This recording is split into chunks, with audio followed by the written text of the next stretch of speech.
Today on the newscast, in what may be an historic first, an Israeli government delegation publicly prays in Saudi Arabia. Plus, Israeli Prime Minister Benjamin Netanyahu has a warning for the Iranian regime. Get all the breaking details next.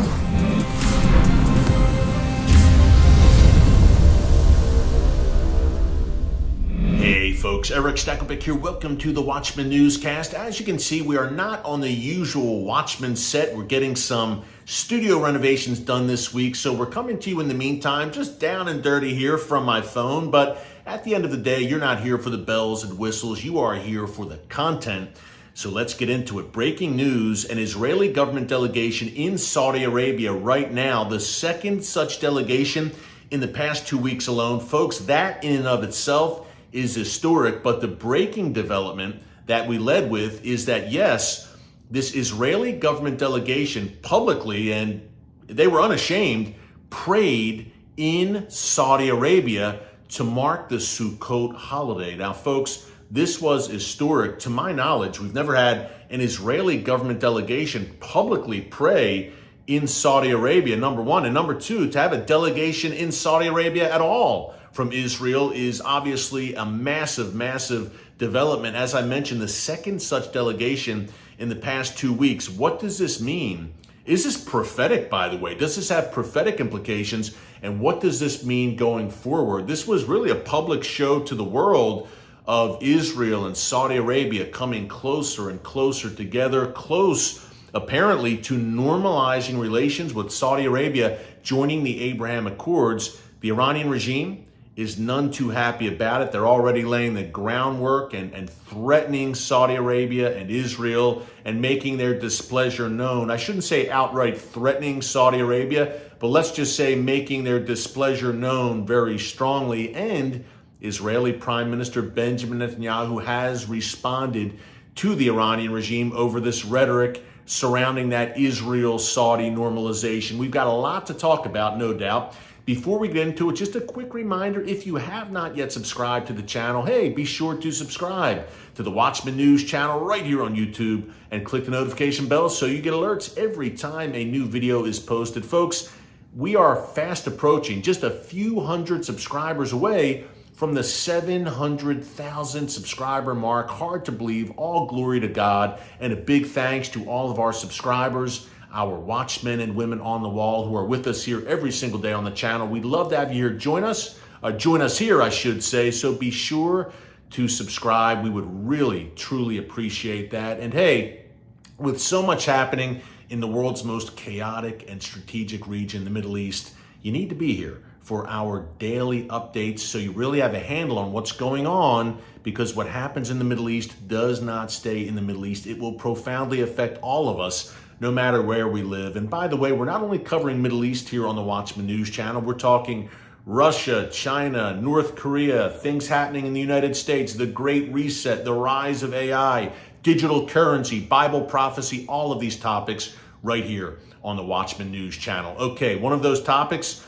that covers a lot of that ground, whether it's Middle East, whether it's prophetic implications, obviously, is what's happening right now between Israel and Saudi Arabia. Now, this delegation, the current delegation, follows a delegation just last week led by Israel's ministry to Riyadh, the Saudi capital. And this week, Israel's communications minister led a 14-strong delegation, 14 Israelis, headed to Saudi Arabia, led by Shlomo Karhi, who again is Israel's communications minister. Again, that was a massive development, but Karhi today, very publicly, he released a statement. He released photos of this in his hotel in Riyadh.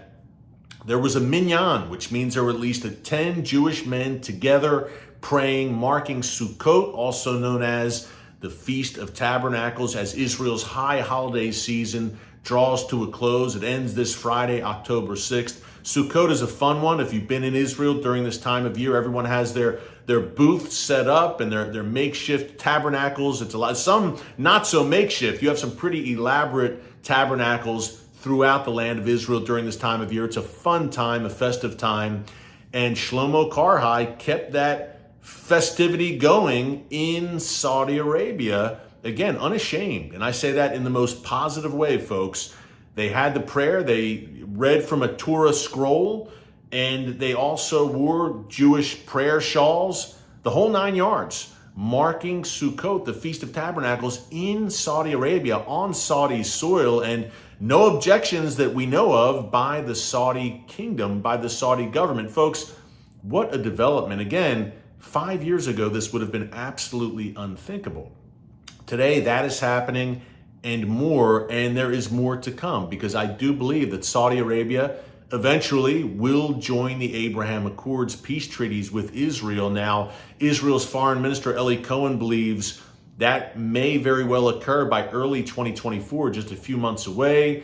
The Biden administration, which has been in the middle of this and doing their best, it seems, to kind of mess things up a little bit in demanding concessions from Israel to the Palestinians. Nonetheless, a Biden administration spokesman said late last week that the basic framework is in place for a Saudi-Israel normalization deal.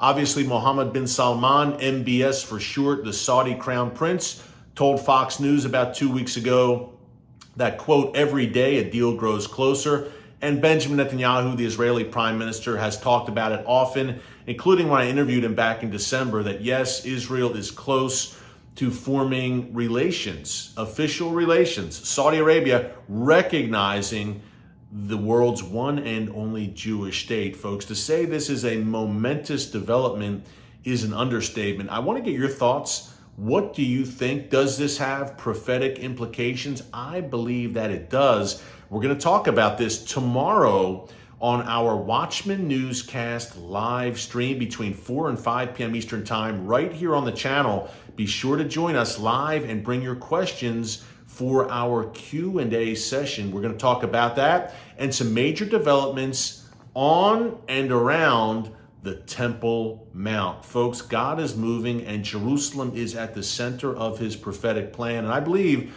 the Saudi-Israel peace is a piece to that larger prophetic plan. We'll talk about all of that. What do you think? Do you have concerns about this Saudi-Israel deal? The Iranian regime certainly does. Iran's president, Ibrahim Raisi, called it a stab in the back if it were to happen. And Supreme Leader Ayatollah Khamenei said just today that any Arab Muslim nation, or Muslim nation generally, which comes to a peace agreement with Israel is, quote, betting on the wrong horse. And Iran clearly, if and when the deal does go down, will have something to say about it. And I'm not just saying verbally, folks. I fully expect the Iranian regime to be gnashing its teeth and to lash out, perhaps even against Saudi Arabia directly through those Iranian proxies, foremost among them, obviously, the Houthis in Yemen, who have been a thorn in the side to the Saudis over the past several years, courtesy of Iranian arms and supplies and training. There has been quiet on that front.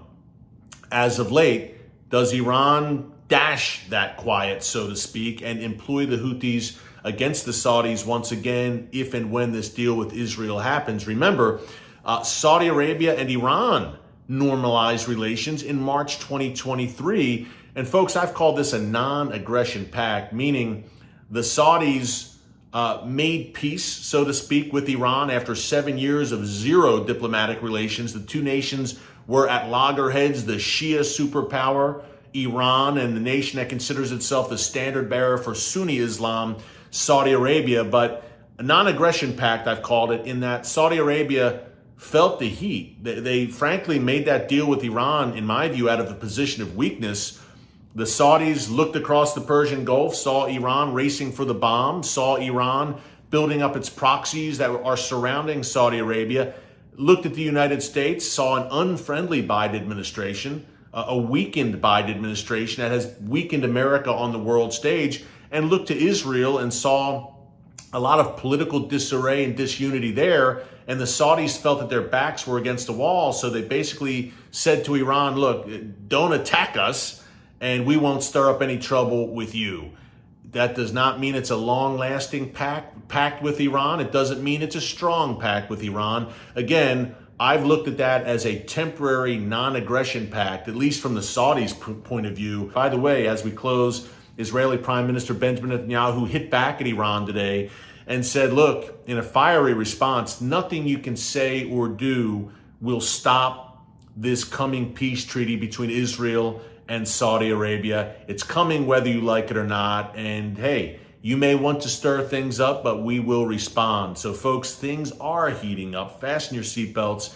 Israel and Saudi Arabia, as soon as early 2024, normalizing relations. Again, 5 years ago, completely unthinkable. Today, in these prophetic Bible times we're living, that and then some seems to be coming. So keep it right here, live stream tomorrow. Hey, if you like the shirt, by the way, check out our new Watchman shop at shop.tbn.org/Watchman. T-shirts, hats, hoodies, lots of good stuff there. Until tomorrow's live stream, thanks so much for joining us. God bless you, and remember, never hold your peace. Hey everyone, thanks for checking out the Watchman Newscast. Make sure you hit the subscribe button so you never miss an upload, and tap the bell icon so you're notified every time a new video is posted. And don't forget to share your thoughts, insights, and comments below. Thanks for watching. We'll see you back here tomorrow.